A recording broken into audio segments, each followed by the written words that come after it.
আসসালামু আলাইকুম। সবার আগে বাছাই করা 10টি আন্তর্জাতিক খবর জানিয়ে দেব। প্রথমেই থাকছে শিরোনাম। তবে তার আগে অনুরোধ থাকবে ভিডিওটিতে একটি লাইক দিবেন।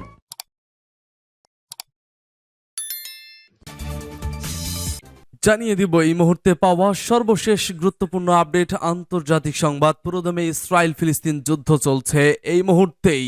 ইসরায়েলকে সাহায্য করলে মূল্য চোকাতে হবে আমেরিকার, বলল ইরান। এরপর জানিয়ে দেব সিরিয়ার উপর ইসরায়েলের বিমান হামলা, তেল আবিবকে সতর্ক করল রাশিয়া, ফয়সাল মিগদাদের সাথে ল্যাভরভের ফোনালাপ। এবং জানিয়ে দেব ইসরায়েলের সঙ্গে গাজার যুদ্ধ নয়, মিথ্যার বিরুদ্ধে সত্যের যুদ্ধ চলছে, বলছে ইরানের সর্বোচ্চ নেতা। এবং জানিয়ে দেব ইসরায়েলের সঙ্গে সম্পর্ক ছিন্ন করছে দক্ষিণ আমেরিকার দেশগুলো। এদিকে প্যারিসে চিহ্নিত করা হচ্ছে ইহুদিদের বাসা, ফরাসি নেতাদের উদ্বেগ। এবং সর্বশেষ জানিয়ে দিব আমরা আরবদের ভূমি দখল করে গড়ে ওঠা জায়নবাদী রাষ্ট্রের ধ্বংস কামনা করছি, বলছে ইহুদি ধর্মগুরু। শুনছিলেন সংবাদ শিরোনাম, এখন বিস্তারিত। তবে তার আগে অনুরোধ থাকবে ভিডিওটিতে একটি লাইক এবং কমেন্টস করে জানিয়ে দিন এই ভিডিও সম্পর্কে আপনার মূল্যবান মতামত। আর অবশ্যই এই ভিডিওটি আপনার ফেসবুকে শেয়ার দিয়ে ছড়িয়ে দিন, আর জানিয়ে দিন আপনি কোন জেলা থেকে বা কোথা থেকে আমাদের সংবাদ শুনছেন এবং দেখছেন।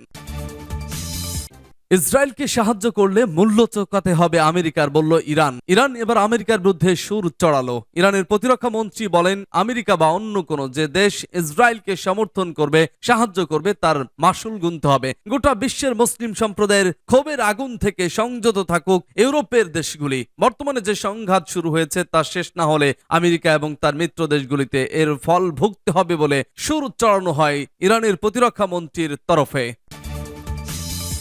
সিরিয়ার উপর ইসরায়েলের বিমান হামলা, তেল আবিবকে সতর্ক করল রাশিয়া, ফয়সাল মিগদাদের সাথে ল্যাভরভের ফোনালাপ। গাজার বিরুদ্ধে যুদ্ধ করতে গিয়ে তা ইসরায়েলের পক্ষ থেকে মধ্যপ্রাচ্যের অন্য দেশে ছড়িয়ে দেওয়া অগ্রহণযোগ্য বলে হুঁশিয়ারি উচ্চারণ করেছেন রাশিয়ার পররাষ্ট্রমন্ত্রী সের্গেই ল্যাভরভ। ফিলিস্তিনের অবরুদ্ধ গাজা উপত্যকার উপর গত 7 অক্টোবর থেকে বর্বর আগ্রাসন শুরু হওয়ার পর ইসরায়েল সিরিয়ার উপর হামলা বাড়িয়ে দেওয়ার প্রেক্ষাপটে এই হুঁশিয়ার উচ্চারণ করলেন রুশ পররাষ্ট্রমন্ত্রী। গতকাল তিনি সিরিয়ার পররাষ্ট্রমন্ত্রী ফয়সাল আল মেকদাদের সঙ্গে এক টেলিফোন আলাপে ইসরায়েলের বিমান হামলার প্রসঙ্গ নিয়ে কথা বলেন। দুই মন্ত্রী জোর দিয়ে বলেন, মধ্যপ্রাচ্যের চলমান বিস্ফোরণমুখ পরিস্থিতির মধ্যে চলমান সংকট মীমাংসার জন্য বাইরের শক্তিতে ডেকে আনা বিপজ্জনক পদক্ষেপ। গত 7 অক্টোবর ফিলিস্তিনের হামাস এবং ইসলামী জিহাদ ইসরায়েলের ভেতরে অভিযান চালানোর পর থেকে এ পর্যন্ত দখলদার সেনারা অন্তত 3বার সিরিয়ার ভেতরে হামলা চালিয়েছে। এতে সিরিয়ার আলেপ্পো ও দামেস্কো বিমানবন্দর কয়েকদিনের জন্য অচল হয়ে পড়ে। এর মধ্যে একটি হামলার কথা স্বীকার করেছেন জার্মানিতে নিযুক্ত ইসরায়েলের রাষ্ট্রদূত। তিনি বলেছেন, ইরান থেকে অস্ত্র সরবরাহ বিঘ্নিত করার জন্য সিরিয়ার উপরে এই হামলা চালানো হয়েছে। সূত্র পার্টস টুডে।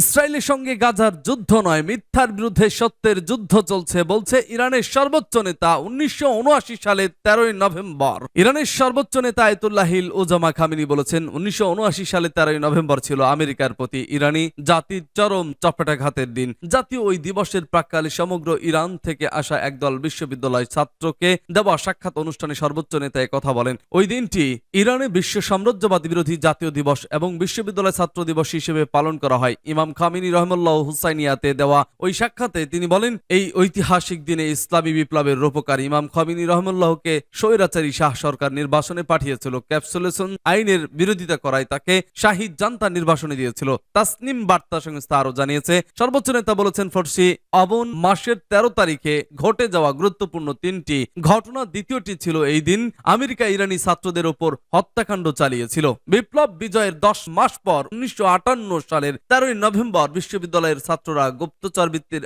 আখড়া মার্কিন দূতাবাস দখল করে এবং সেই দূতাবাসের গোপন নথি ফাঁস করে দেয়। ওই ঘটনায় আমেরিকার সুনাম নষ্ট হয়। তিনি বলেন, মার্কিন দূতাবাস দখলের ঘটনা ছিল আমেরিকার প্রতি ইরানি জাতির চরম আঘাত। গাজায় ইহুদিবাদী ইসরায়েলি হামলার কথা উল্লেখ করে সর্বোচ্চ নেতা বলেন, সেখানে গাজার সঙ্গে ইসরায়েলের যুদ্ধ নয়, বরং সত্যের সঙ্গে খোদাদ্রোহী শক্তির যুদ্ধ চলছে। সর্বোচ্চ নেতার কার্যালয় জানিয়েছে ছাত্রদের ওই সমাবেশে আয়াতুল্লাহ খামেনি বলেন, গাজার জনগণ ধৈর্যের সাথে বিশ্ব মানবতার বিবেককে নাড়িয়ে দিয়েছে। তিনি বলেন, পশ্চিমা দেশগুলিতে এমনকি ইংল্যান্ড, ফ্রান্স, ইতালি, খোদ আমেরিকার বিভিন্ন অঙ্গরাজ্যের মানুষ রাজপথে নেমে ইসরায়েলের বিরুদ্ধে এবং বহু ক্ষেত্রে আমেরিকার বিরুদ্ধেও স্লোগান দিচ্ছে।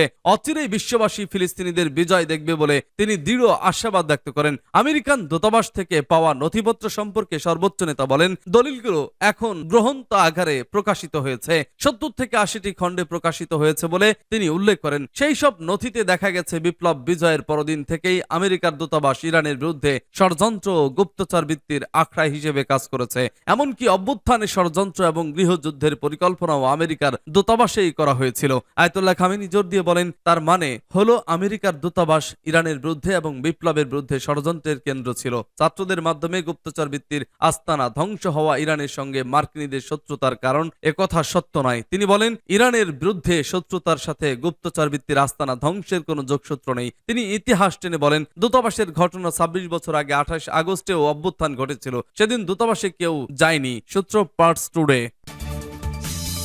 ইসরায়েলের সঙ্গে সম্পর্ক ছিন্ন করছে দক্ষিণ আমেরিকার দেশগুলো। গাজা উপত্যকায় দখলদার ইসরায়েলের নৃশংস হামলার প্রতিবাদে সম্প্রতি দক্ষিণ আমেরিকার বেশ কয়েকটি দেশ ইসরায়েলের বিরুদ্ধে কূটনৈতিক প্রতিবাদ জানিয়েছেন। বলিভিয়ার বামপন্থী সরকার যুদ্ধাপরাধ মানবাধিকার লঙ্ঘনের অভিযোগে ইসরায়েলের সঙ্গে সম্পূর্ণভাবে সম্পর্ক ছিন্ন করেছে। বলিভিয়ার সিদ্ধান্তটি মঙ্গলবার বিকালে প্রেসিডেন্ট লুইস আর্টসের প্রশাসনের একজন মন্ত্রী মারিয়া নেলা প্রদা একটি সংবাদ সম্মেলনে ঘোষণা করেছিলেন। মন্ত্রী তার দেশের প্রকৃত রাজধানী লা পাজে সাংবাদিকদের বলেন, আমরা গাজা উপত্যকায় হামলা বন্ধের দাবি জানাচ্ছি, যা এ পর্যন্ত হাজার হাজার বেসামরিক মানুষকে হত্যা করেছে এবং ফিলিস্তিনিদের জোরপূর্বক বাস্তুচ্যুত করেছে। কয়েক ঘন্টা পরে চিলি এবং কলম্বিয়ার সরকার ইসরায়েল থেকে তাদের রাষ্ট্রদূতদের প্রত্যাহার করে যখন ব্রাজিলের প্রেসিডেন্ট গাজায় অব্যাহত বিমান হামলার সমালোচনা করেছিলেন। বলিভিয়ার ডেপুটি পররাষ্ট্রমন্ত্রী ফ্রেডি মামানি মাচাকা বলেছেন, গাজা উপত্যকায় আগ্রাসী ও অসামঞ্জস্যপূর্ণ ইসরায়েলি সামরিক আক্রমণকে প্রত্যাখ্যান এবং নিন্দা জানানোর জন্য এই সিদ্ধান্ত নেওয়া হয়েছে, কারণ এটি আন্তর্জাতিক শান্তি ও নিরাপত্তার জন্য হুমকি। সাবেক প্রেসিডেন্ট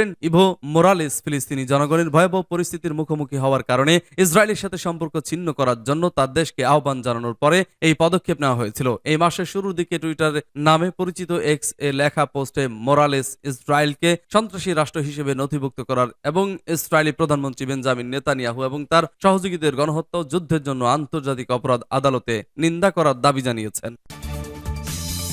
প্যারিসে চিহ্নিত করা হচ্ছে ইহুদিদের বাসা, ফরাসি নেতাদের উদ্বেগ। প্যারিস এলাকার বিভিন্ন বিল্ডিং এ ইহুদিদের প্রতীক স্টার অফ ডেভিড গ্রাফিতি দেখা যাচ্ছে। রাজনৈতিক নেতারা বলছেন এটি 1930-এর দশকের কথা মনে করিয়ে দিচ্ছে। সোমবার রাতে প্যারিসের 14তম অ্যারন্ডিসমেন্টে দেওয়ালে প্রায় 60টি স্টার অফ ডেভিড আঁকা হয়েছিল। ফিলিস্তিনিদের উপরে দখলদারদের ইসরায়েলের নৃশংসতার কারণে ফ্রান্সে ইহুদি বিদ্বেষের ঘটনা বাড়ছে। 7 অক্টোবর ইসরায়েলি হামাস হামলার পর থেকে ফ্রান্সে এই ধরনের 850টিরও বেশি কর্মকাণ্ডের খবর পাওয়া গেছে। স্বরাষ্ট্রমন্ত্রী জেরাল্ড ডারমানিন বলেছেন, প্যারিস কর্তৃপক্ষ ঘোষণা করেছে যে বর্ণবাদী অভিপ্রায়ে বেড়ে যাওয়া সম্পত্তির অবক্ষয়ের তদন্ত শুরু করা হবে। ধারণা করা হচ্ছে 1930-এর দশকের মতো ইহুদিদের ঘরবাড়ি চিহ্নিত করতে এই প্রতীক আঁকা হচ্ছে। আমি কাঁদছি কারণ আমি আবারও সেই ঘৃণা দেখতে পাচ্ছি যেটা আমরা ছোটবেলায় পেয়েছিলাম, গ্রাফিত করা একটি ভবনের একজন বাসিন্দা সম্প্রচারক BFM TV-কে বলেছেন, আমি এটা বুঝতে পারছি না। একটি বিবৃতিতে 14তম অ্যারন্ডিসমেন্টের মেয়র লিখেছেন যে